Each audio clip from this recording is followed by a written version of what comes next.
to get guys who fly around. We have, they have a lot of tremendous playmakers, and I think you're noticing just the season evolving for them. They're just getting better as they go. I think they're doing a good job of it. Russ, what did you learn from the tape from Philadelphia that you're pushing forward for this? I think the most important thing is we got to focus on now. We don't have time to, even think about last week. I think the most important thing coming out of it though is that we got to give ourselves the best chance to win, and putting ourselves when we get in good situations, go capitalize on them. It seemed like last game against the Ravens, they were in that too high shell a lot. How does that test your patience? And what's the balance of knowing when to pull the trigger in those situations? Yeah, I think you always want to be aggressive, but you also want to play smart and matriculate the ball down the field too as well if they're going to do that, and that's okay too. I think that's a big thing. We run the ball so well. I think we've done a good job of getting the ball out. And guys making plays and converting and all that throughout. First and second, and third downs usually for the most part. And so I do think though that we're playing a team that's really well coached. We're going to have to play our best football too, and it's going to be a great game. Russ, that's caught a touchdown in 3 straight games. Yeah. How is that since you've taken over? Yeah, Pat Freiermuth is on fire. I mean, he's just making plays for us. Yeah, he wants me to say it again. Pat Freiermuth's on fire. I think he's done a great job of just making plays. I think that trust and that extra work we've been spending too, and he's one of the reasons why I was excited to come here, just because of what he's capable of. And he's continuing to rise in a great way. Russ, you guys are positioned to clinch the division with the win on Saturday. You've been in that position a lot in your career. What is sort of the key to sort of taking that final step, especially when you're going against a big time? Yeah, I think first of all, we got to be able to calm the nerves early, and the excitement, and to be able to play and think clearly and efficiently and effectively, but yet play with an edge. I think that's really important. I think also too, we got to do the fundamental things. We got to make our layups. We got to hit them. We got whether if it's passing or running or making our tackles or special teams or whatever it is, and then ultimately knowing that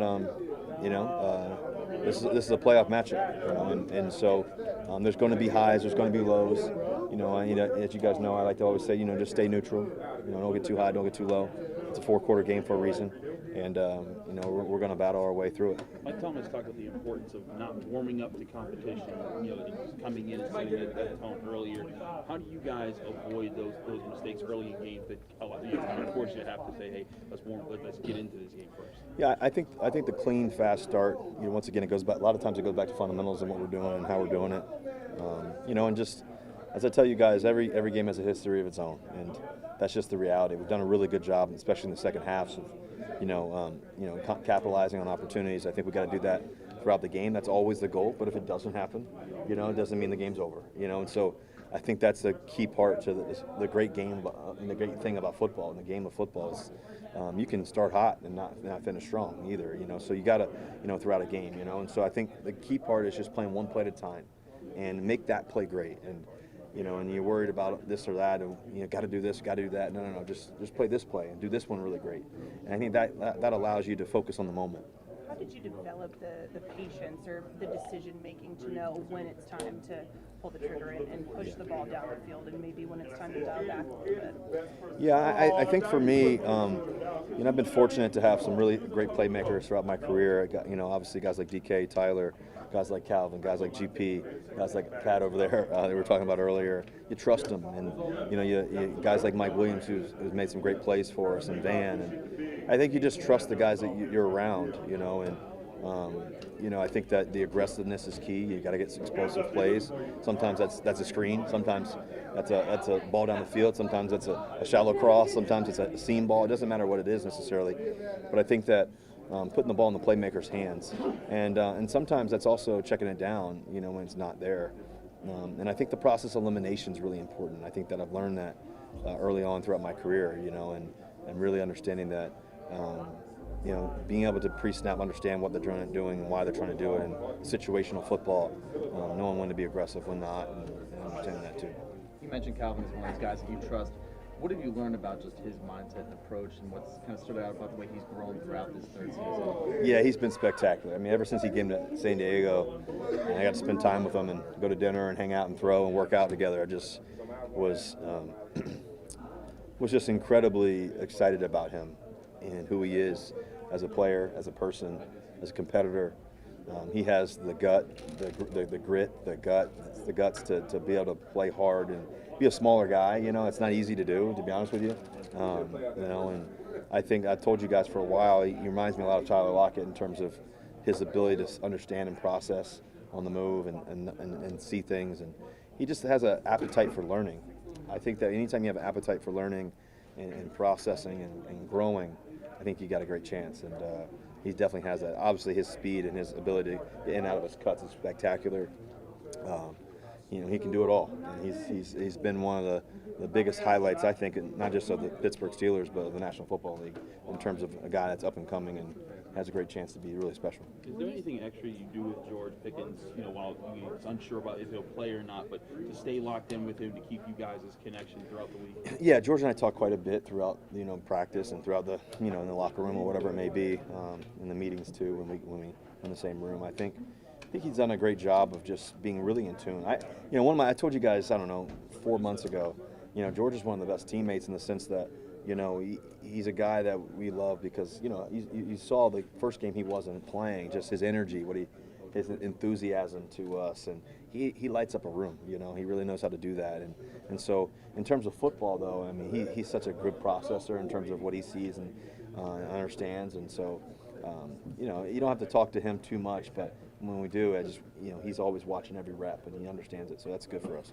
Lamar's close to breaking the rushing yards by a quarterback that Michael Vick, the record that Michael Vick has. Yeah. What's impressed you maybe about the way that Lamar runs the ball as a quarterback? Yeah, I mean, I think guys like Michael Vick, Lamar, there's been some special guys running the football. You know, he's a unique individual. I think that anytime he has the football in his hands, he's special. Man, it's been cool to watch. You know, just over the years, people doubt him. You know, and his ability to make plays. I think, you know, anytime you're rushing for over 5,000, 6,000, how many yards he's got, it's pretty, you know, remarkable in itself, no matter what position you play. And then also, too, you know, he's been able to do it, you know, throwing the football as well. So, you know, he's a tremendous football player. Along those lines, when he breaks Michael Vick's record, would that solidify him in your mind as the best ever dual threat quarterback? Yeah, I mean, yeah, that's a pretty good question. I haven't really thought about it. I mean, I think he's definitely one of them for sure. You know, you think about the greats like Michael Vick. You know, he was one that just really lit up the whole stadium. The guy from Virginia. By the way, congrats to Michael Vick on the Norfolk State. My grandfather was president of Norfolk State for a long time. So, but I think that you know, guys like Lamar for sure. You know, Michael Vick. Those guys are unique individuals in what he can do. So. I couldn't disagree with it, that's for sure.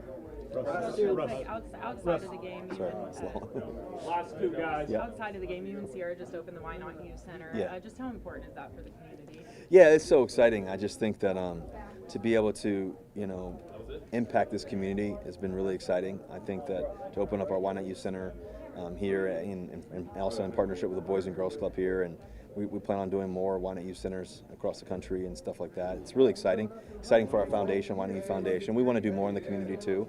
We're just getting started in that sense, and it's been a blessing in that way. And so, I think the joy in it all is just seeing the, you know, I was telling C, it's like just seeing the smile on the kids' faces. I think that's what life's about, you know. And sometimes life circumstances are challenging, but how do you inspire a kid, you know, every day? I think that's my goal in life.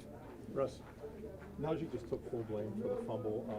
How much is it important for him to not dwell on it, and how much have you seen in the past guys using something like that as a motivator for the next game? The best thing about Naj is he loves football. He loves his team. He's going to give everything he has every day. You know, he's been remarkable this season. You know, and he's been spectacular running the football. He's done some special things for us, and we wouldn't be where we are without Naj, to be honest with you. He's done a great job. His physicality, his toughness, his grit, his love for the game, his passion, his energy, his focus, his stability in terms of how he's done a great job. Stuff happens in a game, and it wasn't that one play. It's a collection of plays that we think that we could have capitalized on. And I know that he would do anything, you know, to not have that one. But the best thing is we got another opportunity to play, and he's going to shine. He's going to do his thing, and I can't wait to see how special he is come Saturday. Thank you, guys.